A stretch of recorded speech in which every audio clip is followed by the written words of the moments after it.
Well, good evening, everyone. It is that time again, right? Late night coffee talk. I have my coffee, and I'm ready to do the thing. If you are, I am. I'm going to admit I'm a little tired and been a little kind of some under the weather action happening here at Casa de Miller, but we're taking the time to do the thing that we do every single solitary week. So here's a glass, hoping that the coffee holds out uh, and props me up for the remainder of. I mean, it is called late night coffee talk, isn't it? Right. Anyway, all right. For those of you joining us for the first time, I'm Daniel Miller, president of the Texas Nationalist movement, and this is Late Night Coffee Talk. This is that time where once a week I take a break from all the work that I do for Texas independence and, the other thing to put food on my table. I'm a tech consultant, right? But I take a break. I come in here, I fire up the camera, and I take your questions, right? And it's no holds barred. You pretty much get to ask whatever you want to. Although, it seems some of you have forgotten the rule, which is the nastier you ask my question, the nastier I can be in my answer. Just kidding. I try to be polite with all of them, right? Anyway, that being said, if you would like to ask a question tonight, it's quite simple. If you're watching on YouTube, be sure to drop your question in the chat. And while you're there, like and subscribe and hit that notification bell so you can be notified anytime we go live or whenever we post new videos. And of course, on YouTube tonight, super chats are active and very welcome. I mean, we just launched the Texan Arise campaign where we've got, our Executive Vice President, Nate Smith, Chief of Staff, Daphne Armour. They're going to be traveling the state, and they're going to be training campaign volunteers, and it is free to anyone who wants to take the training. So, look, it has a cost associated with it, and we sure would like your financial support for this, what I consider a very worthy endeavor. But also, YouTube channel memberships are available as well. Go check those out. And if you need instructions on how to do that, just ask somebody in chat. They'll tell you what you need to do. If you're watching on Rumble, just drop your question right in the chat. If you're watching on Facebook, drop it in the comments. And while you're there, be sure to like and subscribe. I said like and subscribe, like and share. You can't even keep up with all these social media platforms anymore, right? Anyway, be sure to like and share the video. And of course, if you're watching on X, just drop your question right there in the chat, right next to the video. They all aggregate in one pool, and Kara is about 3 walls that direction. 2, I guess, really depends on the angle. Anyway, and she's making sure they go in the hopper so I see them. Additionally, if you don't want to drop your question in the chat, feel free to email it. You can send it to coffeetalk@thetnm.org. And if you ever have any question, like I have it, if you look down here at the little banner, right, you will see it pass here shortly. It's Coffee Talk, all one word, at thetnm.org. So here's to you folks. All right. Very eventful week, and before I tear off in your questions, let me go ahead and just get through some business, a little family business. You heard me mention a moment ago that the Texan Arise campaign has officially launched. 2 cities scheduled. I got the notification today. New Braunfels and Round Rock, I do believe. So those are going to be the first 2 trainings. We ran out of time before the show. Otherwise, I'd had graphics for you. But if you are currently on our email list, you probably received an email about them today. If not, be looking for an article on the Texan Partisan here very shortly. And of course, they will be making an appearance on the TNM main calendar. So be sure you keep in touch with those. And of course, we'll be posting about all that stuff on TNM Social, the official social network for people just like you that believe in that the best people to govern Texas are Texans, right? So great news there, and was very happy to receive it. Additionally, we have seen some pretty amazing developments in the upcoming election. We got, I said this months and months ago. People were saying, you're going to have people that are getting in late. That's true. You're going to have people that get in late. But they're like, the field is kind of set. And it's like, no, the field is not set. There's still a lot of runway between when I said that and when the filing window opens. And so one of the candidates that is running in the Republican primary, John Boucher, interviewed him on the Texas News podcast. If you have not watched that interview, and some of you say, those things are so long. Yeah, because there's a lot to talk about, right? But this interview with him, I will tell you, my interviews with these candidates, I typically love all of them, right? But the interview with John, I've known John for years. And John does not give you a bunch of faff, right?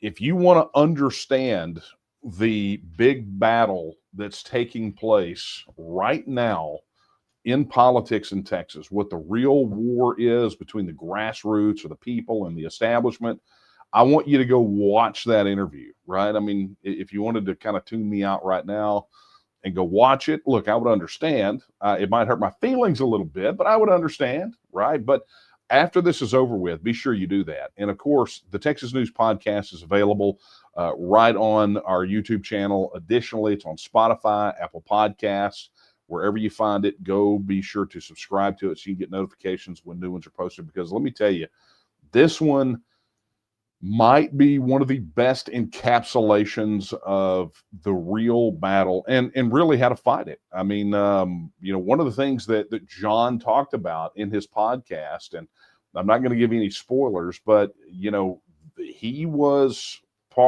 instrumental of essentially a grassroots revolt in Montgomery County, the reddest large county in Texas, against the political establishment. And when they bucked up, Karl Rove came out of the woodwork, Congressman Kevin Brady. I mean, these guys came after him, and in the end, it really was a win for the people, for the grassroots, to the point that Gwen Withrow, you guys may remember her. Gwen used to live over here in this area. I used to see her at the Jefferson County conventions all the time.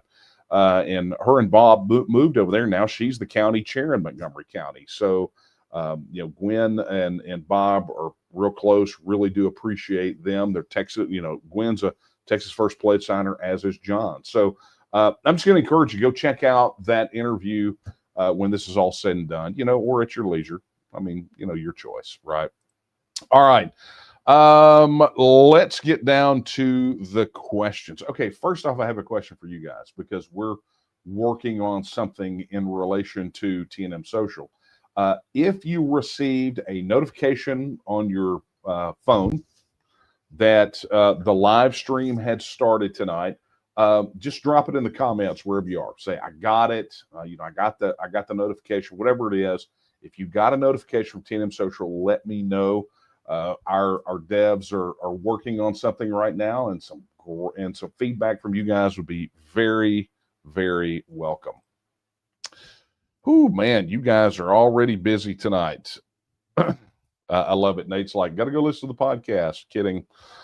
All right. Right out of the gate, thank you to Chris Powell for your super chat, $49.99. He says, get involved. He says, have faith. He says, get involved, volunteer, make a difference, help write the history for Texas the next 100 years. Everything is possible for those who believe. Mark 11:23. Amen, Chris, and thank you very much for your financial support. It means a lot. I mean, it's helpful, guys. You guys a lot of people don't understand from some of the emails I've gotten. A lot of people just don't understand, right? That things take.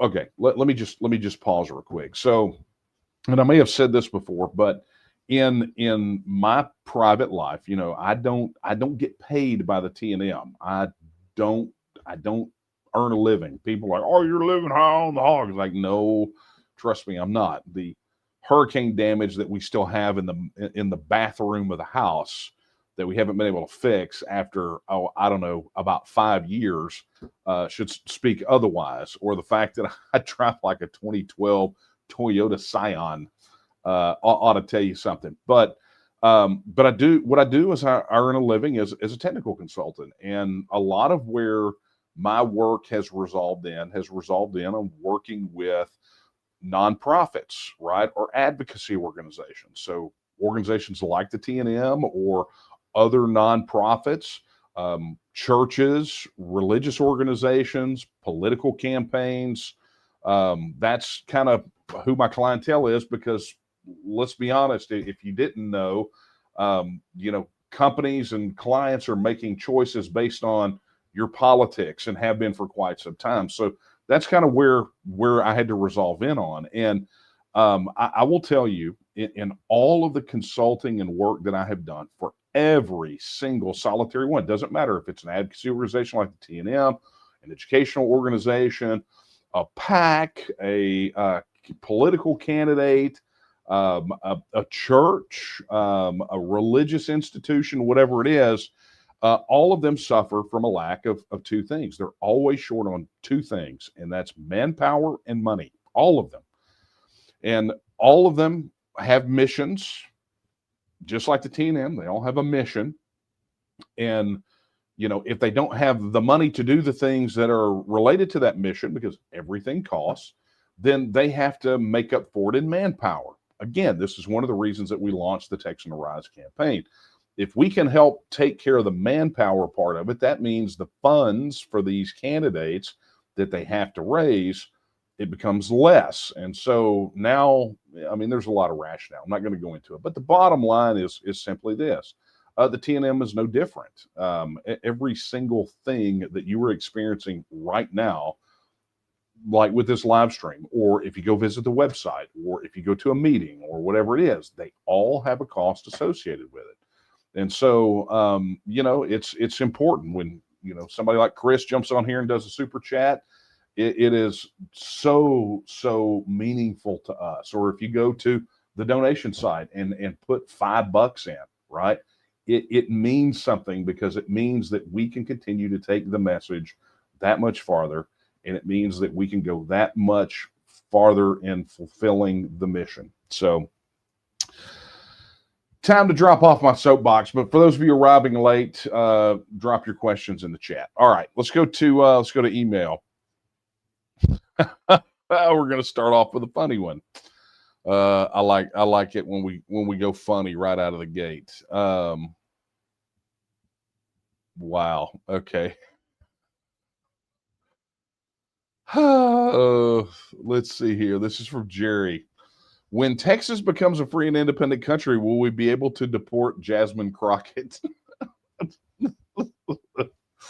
Here's the funny part about it. I don't know if it's supposed to be funny or serious, or maybe it's funny because it's serious. I don't know, but it is pretty hilarious. And look, I'll tell you, we used to joke all the time that the funniest thing would be to elect some of these reprobates to Congress and Senate and send them to DC, and then withdraw while they were still there and say, oh no, sorry, you have to apply if you want to come back. That's a joke, right? That's not the reality of it. But underneath how funny this is, wanting to deport Chickenhead over there, there is a bit of an underlying, seriousness to the question, right? Or there is a Texit nexus to this. And, here's the reality of it. The process for citizenship is set by the entity that has the power to do so. So by virtue of our membership in the United States and powers that were delegated to the federal system by virtue of that membership, they get to do whatever they want to with citizenship. And as we have seen, they've made a total mess of it, right? But that's one of the big benefits of being a self-governing independent nation is you get sovereign control over your borders and who gets to come in and who gets to call themselves a citizen. That is the right of every self-governing independent nation in the world, period. It's just the way that it works. And so, I've heard people, particularly during the times of the border crisis, talk about one of the biggest benefits of Texas independence was control of the border and control of our immigration policy. I don't think that has waned at all. There are a lot of people saying, hey, things are better with those in relation to, federal policy. But I would very strongly disagree because there have been no permanent fixes to either the border or the immigration system at the federal level. All of these things can be undone at the stroke of a pen. And that is the problem. You get lasting permanent control over those only when you become a self-governing independent nation. So it's a great question. Thank you for that lead off there, Jerry. Now, because I called Jasmine Crockett a chicken head, I'm going to have that song stuck in my head for the rest of the night. So thank you for that. Honestly, it's kind of my fault, right? All right. Let's get over here. Let's see what we got. Yeah, you guys are not very chatty tonight, at least not with questions. You guys have all the answers. Maybe I should just sit back and ask y'all questions.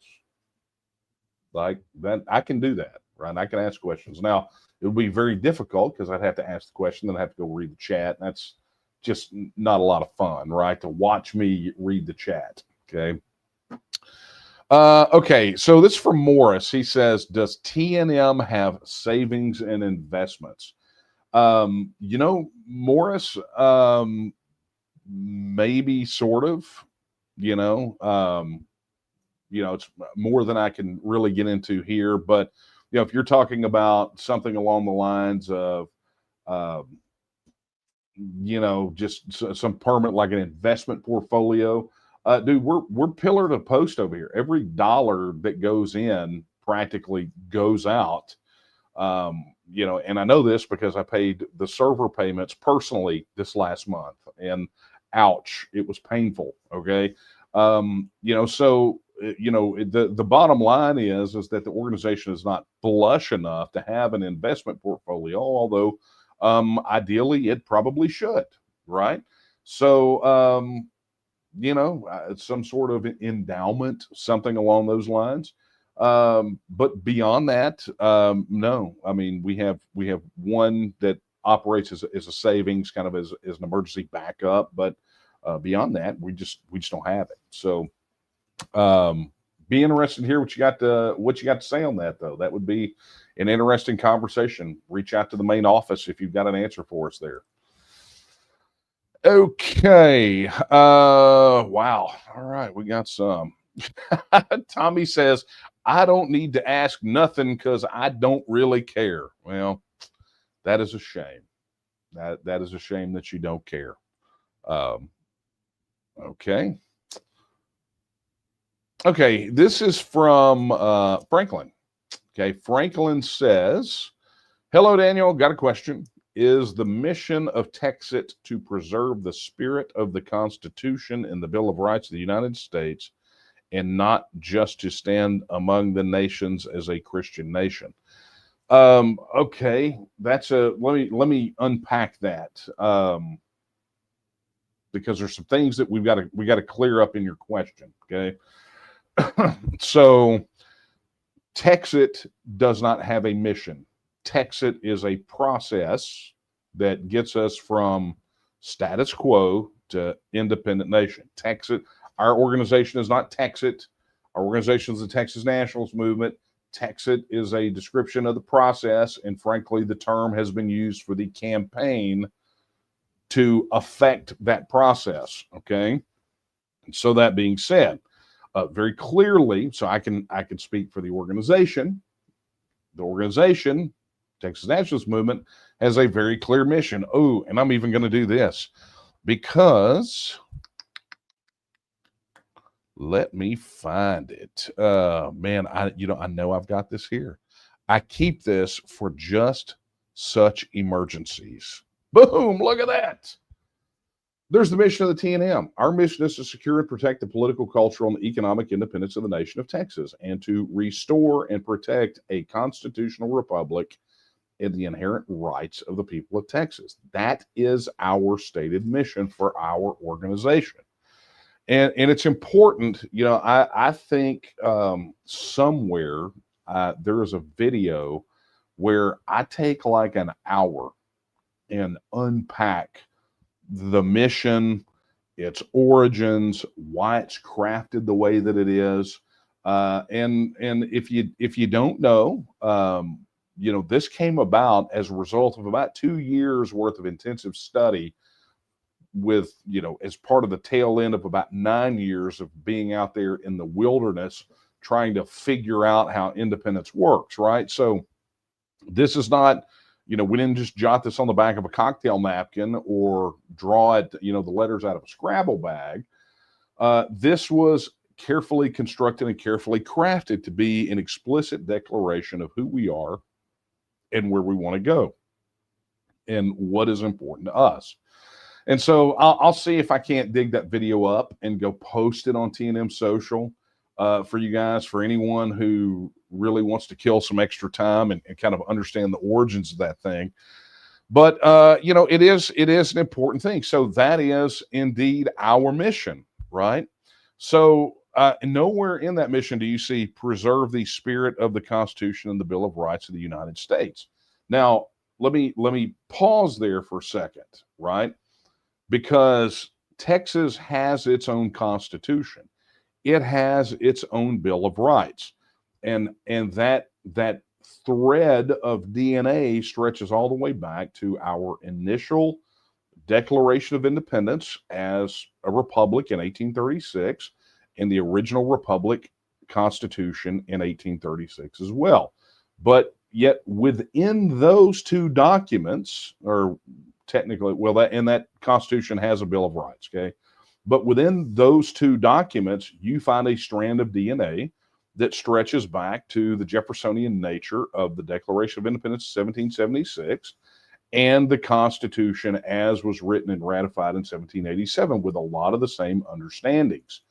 So, when you say to preserve the spirit of, I guess perhaps that would be the case. But I would actually phrase it more along the lines of preserve the values that we understand to be truly Texan values, right? And you see that embodied even within that unbelievably sized tome that we call the Texas Constitution now, but specifically in the Texas Bill of Rights. I think you see that DNA, and granted, look, the Texas political establishment has veered far from that. Our responsibility is to put Texas back on a path that respects a constitutional republic as a form of government and respects the inherent rights of the people of Texas. And that includes those rights that are not necessarily enumerated in a Bill of Rights. Remember, rights don't come from a document or a government. Rights come from our Creator, right? Go back to the Jeffersonian nature of the Declaration of Independence or the Texas Declaration of Independence, right? We're endowed by our Creator with certain inalienable rights.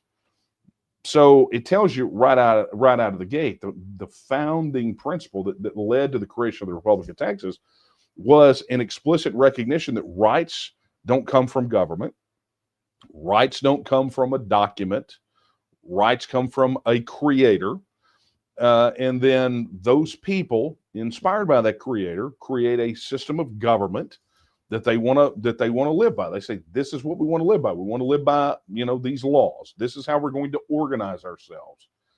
And when they say this is how we're going to organize ourselves, it becomes an agreement between those people.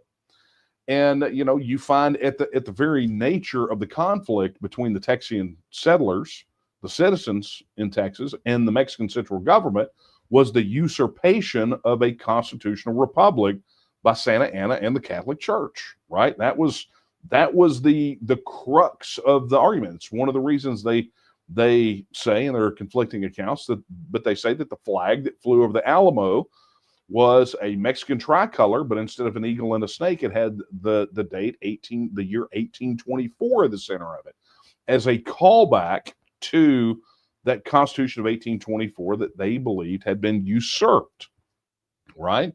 And so it's super important for us to recognize that we're working not just for political, cultural, and economic independence, but also the preservation of a constitutional republic and the inherent rights of the people of Texas. So, our mission statement is very clear. Independence is the ultimate goal, but we shape that independence by understanding what form of government we are pursuing and how limited that government should be in the preservation of the individual rights of Texans. So, it's a great question, Franklin. But I wanted to make sure that we were super clear about the terminology that we're using and understanding who is who and what role each person plays and why they play it. And so, look,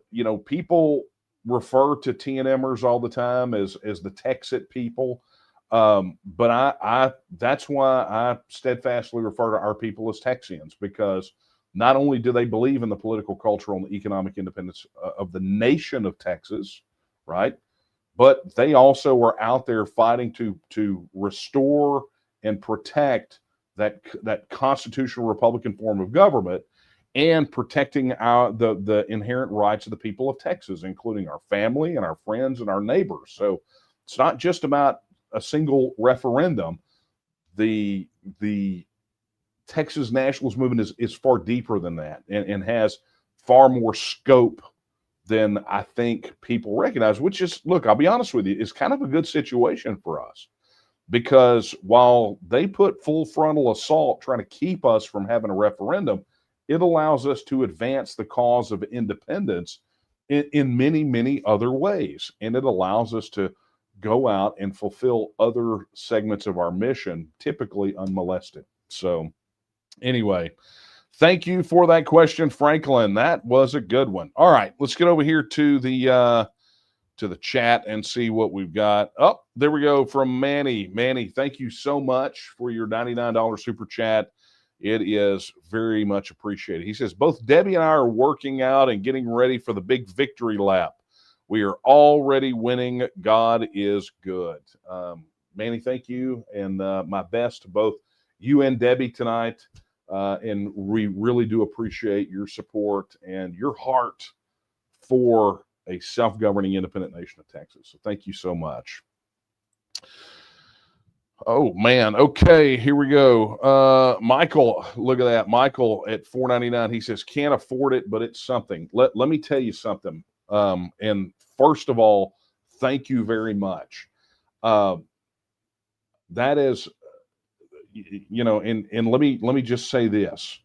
The fact that the $4.99 was a sacrifice means that it meant something to you, right? To get this moving forward. And I tell people all the time, there are folks out there that, they will, they're just in tough spots. I mean, they just are. And we acknowledge that. We don't ever want anybody to use your rent and grocery money.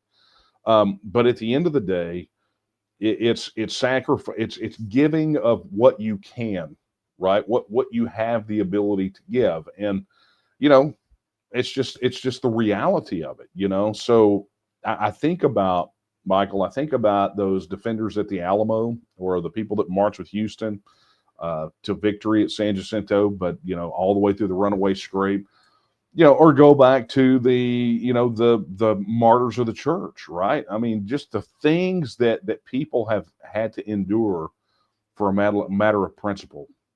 And so, Michael, if more people out there that are within the sound of my voice, that receive our emails, come to our website, participate in our things, if they had the spirit, if they had half the spirit that you had in that one $5 donation, this thing would be done already. So I want to just tell you how much I really, really appreciate it Michael. Thank you so much. And it will make a difference.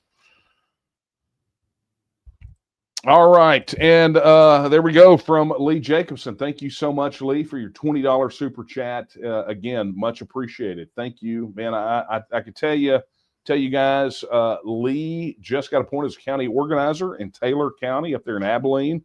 So if you're in Abilene, be sure to connect up with Lee. You can go to local.tnm.me, click on your county, and get connected up with your folks there. He's organizing Taylor County. And Lee, so glad to have you on board, buddy. And thank you for your super chat. Okay. Oh, look, he saw that I was reading the chat. Your very own Executive Vice President Nate Smith sent in this question. He says, I heard a potential candidate for Congress talking about having POTUS as a boss. Who are the bosses of U.S. reps and senators? Who do they represent? Nate, you know the answer to this. So I'm going to consider this as more of a rhetorical question that is a bit of a conversation starter. So let me just say this before I rip into this, right?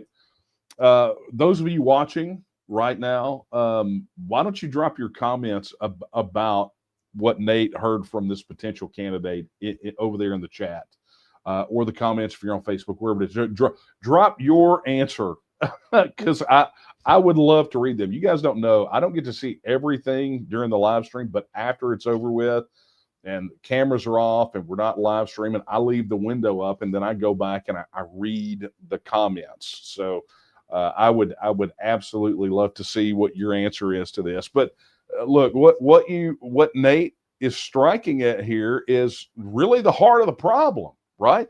This is part of the problem. People get on to us all the time. They say, why don't you guys let congressional candidates sign the Texas First Pledge? Look, I had a congressional candidate years ago come over to our office in Nederland back in the day when we had an office and sit down. It's like, I really want your endorsement. And I said, I can't do it. I said, the moment you decided I'm going to go federal, then I can't do anything for you.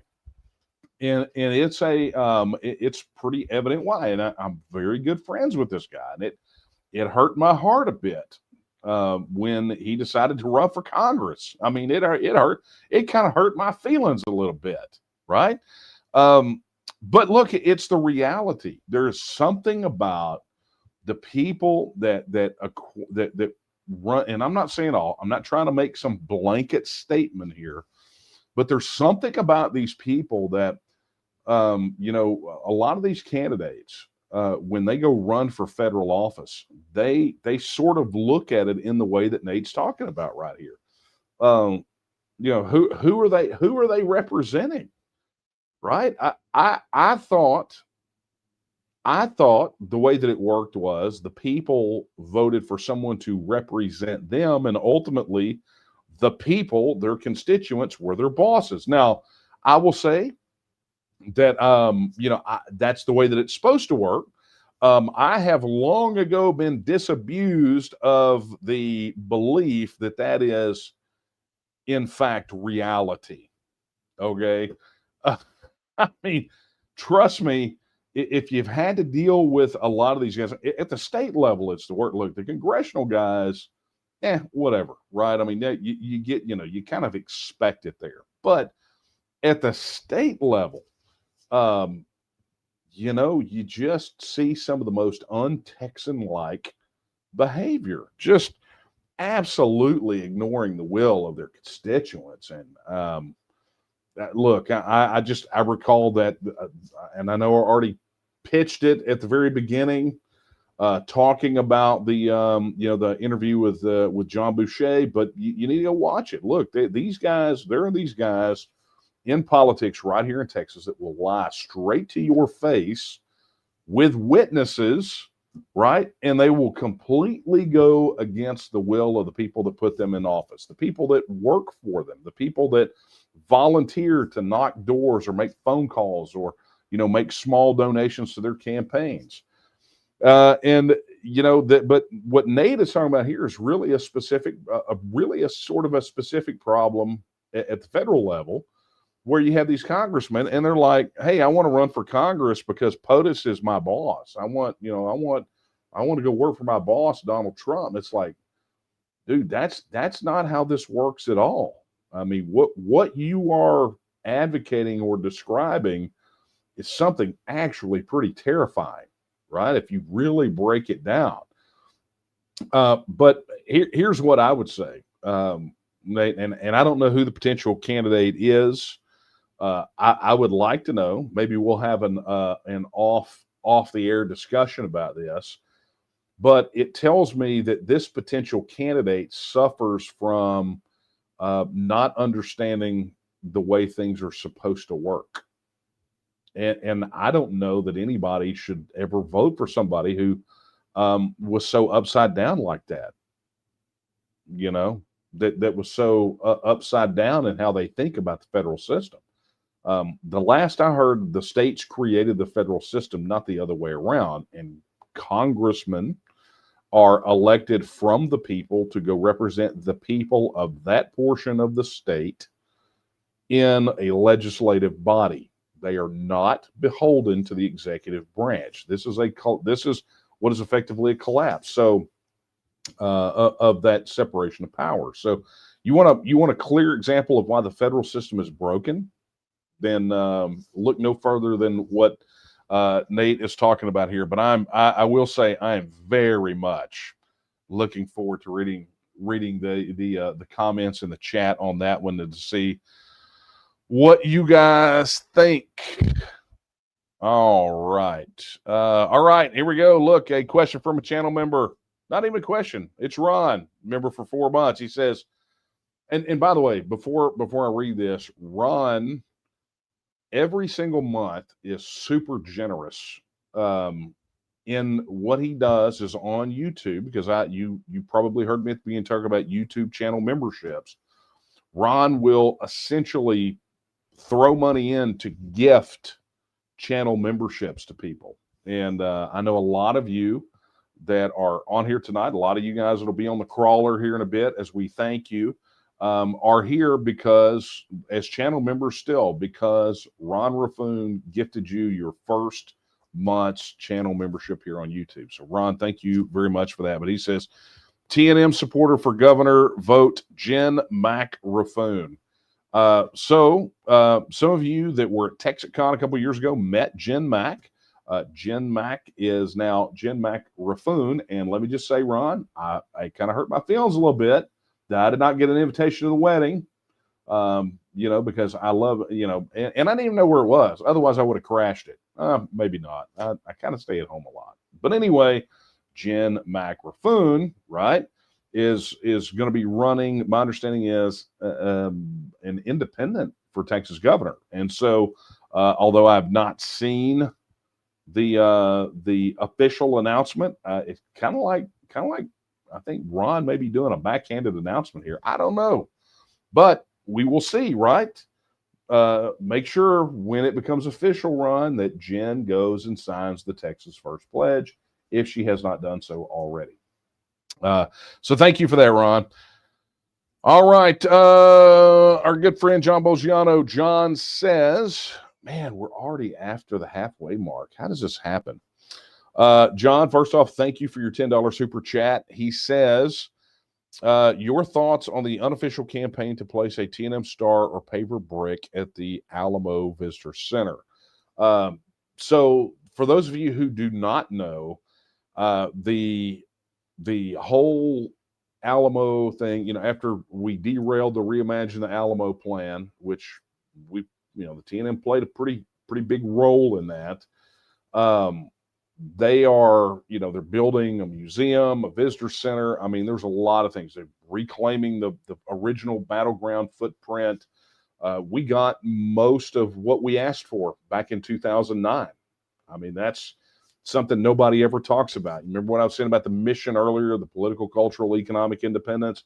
People fight on the Texas thing, so they kind of leave us unmolested to go work the other. Well, fighting that Reimagine the Alamo plan was a big one for us. And literally, I was going back through, because we just did a big migration of the TNM sites to new servers. I was going back through some of the old pages, and on our Alamo action page from all those years ago was our original checklist of things that we were demanding, right? That this is what we want done. And literally, I think it was all but two of them, or all but one. Yeah, all but two of them are done. And the two, one of them is never going to happen. The other one, I think we can accomplish legislatively at some point. Maybe in the next session. Maybe when we get some more Texas First pledge signers in the Texas House, we'll get it done. But that being said, if you have not seen the new facility in the museum, where they're doing some of the displays kind of in the back behind the chapel, got a brand new museum. As a matter of fact, our late friend, Dave Roberts from Defiance Press, you guys have, you know who I'm talking about. If you don't, go look up defiancepress.com. You'll know who I'm talking about. Publisher of the Texas book, that bad boy right there. When he passed last year, he had a lot of people didn't realize, but he had a fairly serious collection of authentic Alamo artifacts. And those were donated to the Alamo. Okay. So really cool stuff, but they're doing this new Alamo Visitor Center. And one of the campaigns that they're running, obviously to raise funds for it, is they're doing these paver stones, right? These paver bricks, or they're doing a wall of stars. And Stacy Pauley, who, if you guys have done the Alamo Memorial March or know anything about it, Stacy is one of our organizers down there in Bexar County, working with Carl Gleim. And she has been tenacious about wanting to get the TNM recognized at the Alamo, either through a paver brick or one of those stars. Okay. And Stacy initially approached us and said, can we run a fundraising campaign? It's like, we're kind of pillar to post right now. So if we fundraise for that, we would have to give up something. And right now there's nothing we can give up, right? It would just direct it. So Stacy went to John Bolgiano, went to others in the organization, and all together, you guys are working to give contributions to the Alamo in the name of the TNM, so that the TNM could say, so it's an off-book sort of situation.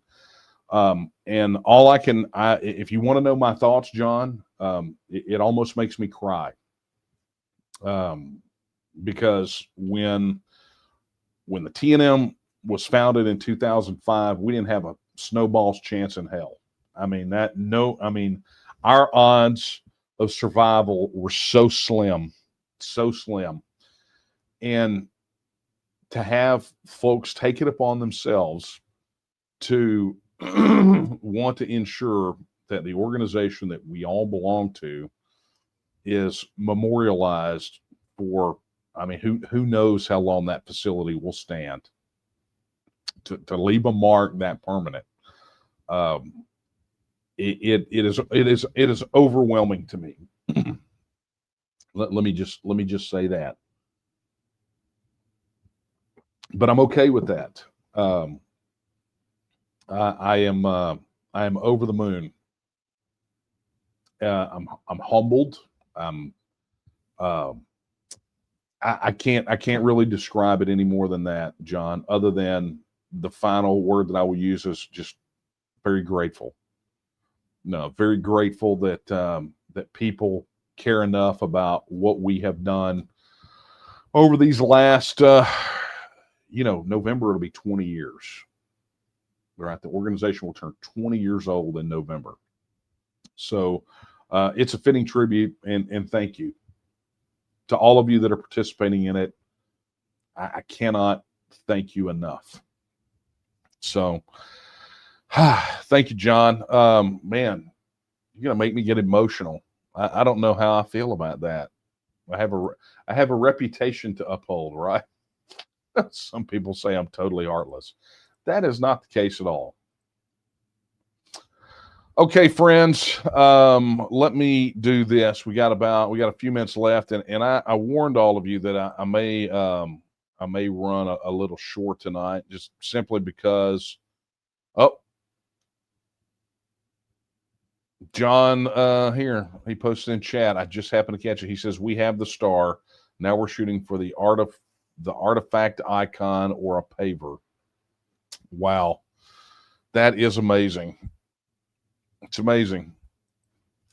Really and truly amazing. All right.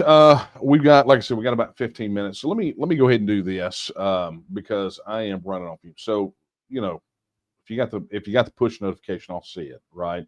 But I am running off fumes. I mentioned it a moment ago that the TNM sites have all been moved to a different server. We accomplished that overnight, and of course, one of the byproducts of that is yours truly as the essentially the free the free CTO of the TNM. You know, that means it was an all-nighter for me. I got to see the sunrise on the back end of the day, not the front end of the day. So I'm a bit running on fumes today. But the reality of it is I can't think of a more worthy cause to do that. And of course, you know, had to work all day today. So bottom line is you should start seeing, if you may see little quirks next couple of days, but by and large, better situation for the TNM across all fronts. Technology wise, and I hope you guys are really enjoying the things that we've done on TNM Social. So let me give you some updates. I am going to cut it a little bit short tonight. Just, you know, if you've got questions, go ahead and send them in on coffeetalk@thetnm.org, and I'll make sure they go to the front of the line next week. But here's the reality, right? I think, let me just verify this. A week from today, Late Night Coffee Talk will be on October the 2nd. And October the 2nd is a very special, important day for all Texans. It is the anniversary of the Battle of Gonzales, right? Some would argue the battle that really started the Texas Revolution. And of course, I'll have a lot to say about that come October 2nd. But, you know, it was that battle that gave birth to that iconic flag that literally, if I could turn this camera around, you would see is on the wall right in front of me right here. A white flag with a single star and a cannon, and it says, come and take it. It was essentially a spirit of defiance that those Texians had when it came to surrendering their rights. And again, I won't go into the big nuances of the battle. We'll talk about that next week. But I do want to end tonight by encouraging each and every one of you to read up on that particular battle and the things that led up to it. But more than just reading and knowledge, I would like each of us to take the time between now and next week to do some reflection, do some, you know, look inward and determine if we have that spirit. Would we be the people that would raise that come and take it flag today? And understand that if you have that spirit, come and take it is essentially never quit. It's like they didn't take the cannon and go hide it or go run with it. They stood their ground and they held up the flag and they said, come and take it, essentially daring them, echoing the words of Leonidas and the Battle of Thermopylae, right? With the, you know, the thing that we talk about is the 300 Spartans. And I'm not going to get into the historical inaccuracies of that. But the bottom line is that sort of spirit is something that really permeates the Texian character and something that I believe has been lost among the ruling class or the establishment. And it will be up to each and every one of us to exhibit that spirit and pass that spirit along, because, you know, it was that action October 2nd that led to that letter that I did the podcast episode about from that Committee of Safety and Liberty, that really summed up the mood of Texas at the time. And friends, I will tell you, in the climate that we're in right now, you know, we just, as I'm recording this, there was this attack yesterday on that facility. And by the way, I already called him yesterday and wished him happy birthday, but happy birthday to my son, Andrew. And by the way, Dean Ross, please get well soon. Okay. But with that attack on the ICE facility, and which apparently that the shooter was cross-eyed, but you start running back through and you realize that the situation is not getting any better, right? All of the things that we have predicted are coming to pass, and I'm not saying that as prophecy. I'm just saying that sometimes the writing is on the wall, right? Understand that Texas independence is the way that we avoid this nonsense. It's the way that we do it, because at the end of the day, intransigence at the federal level, bureaucratic inertia, agitation from places that are not like us, that don't vote like us, that don't think like us, that don't share the same values as us, are driving so much of this nonsense that we're seeing, and ultimately this eruption of political violence. And so I think it's incumbent upon us to redouble our efforts. It was only a couple short weeks ago we were talking about what happened with Charlie Kirk. You had the stabbing on the bus before that. I mean, it just it goes on and on and on, and as these people do everything they can to exacerbate the differences, and they try to pour gas on what I believe is already a raging fire that no one wants to look at, or very few want to look at. It's incumbent upon us to redouble our efforts to recapture that spirit of come and take it, and go out there and win our independence, because then and only then will we be able to handle these situations in the way that Texans want to handle them, without interference from and look, we have our own situation here in Texas with the political establishment and this this self-appointed selected ruling class. We'll take care of our business, right? But we first have to gain the ability to take care of our business, and right now is that time. So I'm just going to encourage you all to take this next week, between now and next Coffee Talk, on Battle of Gonzales Day, on Come and Take It Day, and do that introspection, but then make a decision. Make a decision. Just call, to put it in football terms, just call the play, right? Just say what you're going to do. Commit to win. Because in the end, this is what we're faced with. If we curl up in a fetal position, or we ignore it, or we think somebody's going to come in from outside to fix it and save us, we're going to be left wanting. There are no political messiahs. There are no solutions within the federal system. The only way, to quote Claver, the only way out is out. Okay. So, friends, that being said, let me go ahead and knock this bad boy out. First and foremost, I would like to thank these people down here for being YouTube channel members. Guys, we really, really do appreciate your support. These are the people that their contributions on our YouTube channel month in, month out allow us to continue to generate this. And we got another podcast show getting ready to hit. So that'll be because of you, and only because of you. I'm just so grateful for you guys. I really am. I mentioned it before, but let me mention it again. If you are not already on TNM Social, if maybe you're signed up and not participating, or you just haven't signed up yet. Look, TNM.social was launched so we could absolutely 100% avoid all the nonsense with big tech censorship. And look, I mean, it's alive and well. Google just came out and effectively admitted that they were censoring people on YouTube. They were canceling channels, and they said, we're not going to do that anymore. And just as soon as two of the people that had been kicked off their platform signed back up for their platform today, they were revoked again. So, look, anybody who says big tech censorship doesn't exist is living in la la land, or they are some of the biggest promulgators of it, right? It's kind of like watching these people whine and cry and wring their hands over Jimmy Kimmel. I mean, this is the same guy that was talking about canceling people for not wearing a mask and not getting vax, the vax during the thing, So, it's just the thing, right? So that's why TNM Social exists. So people like us can go someplace and talk about Texas independence and organize around Texas independence and, coordinate to advance the mission of the Texas Nationalist movement, free from the encumbrances of big tech censorship. So go there now, tnm.social, sign up, log in, do whatever it is, download the mobile app, and go in there and get connected today.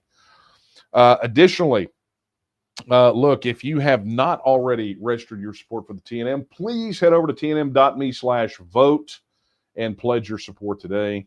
Registering your support not only gets you signed up, gets you access to TNM resources, you get to do all kinds of cool things. But more importantly, it lets us know that you are absolutely with us on this journey moving forward toward achieving Texas independence. And here's the deal. It costs you absolutely nothing to register your support, to pledge your vote. So go do that today. Additionally, if you'd like to pick up some TNM merch, head over to the Texian store, right? TexianStore.com. There you can find all the best TNM branded shirts, hats, etc., but also Texian Partisan gear, some things that are less specific to the TNM, but definitely suited for people just like you that are unapologetically Texan, right? So make sure you do that. And also, look, if you have not been keeping up with the news from the TNM and other things from a Texas perspective, head over to Texian Partisan, right? Texian Partisan is the official news site of the Texas Nationalist movement. Head over to TexianPartisan.com and be sure you're on the email list over there. We send out a daily digest of new articles. If there's no new articles, you don't get one. If there is, then you get them, right? So be sure you go do that. TexianPartisan.com. All right, friends.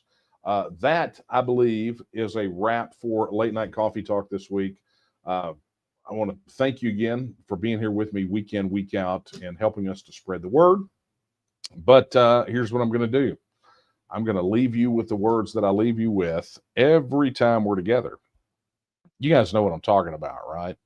Right. You know exactly what I'm talking about because I do it every time. I do it at the end of the podcast. Oh, a reminder, go watch the last couple of episodes of Texas News Podcast. You won't be disappointed. Anyway, I'm going to leave you with the words of Sam Houston when he said that Texas will again lift its head and stand among the nations. I believe that time is now, and the question is, will you stand with her? Good night, everyone.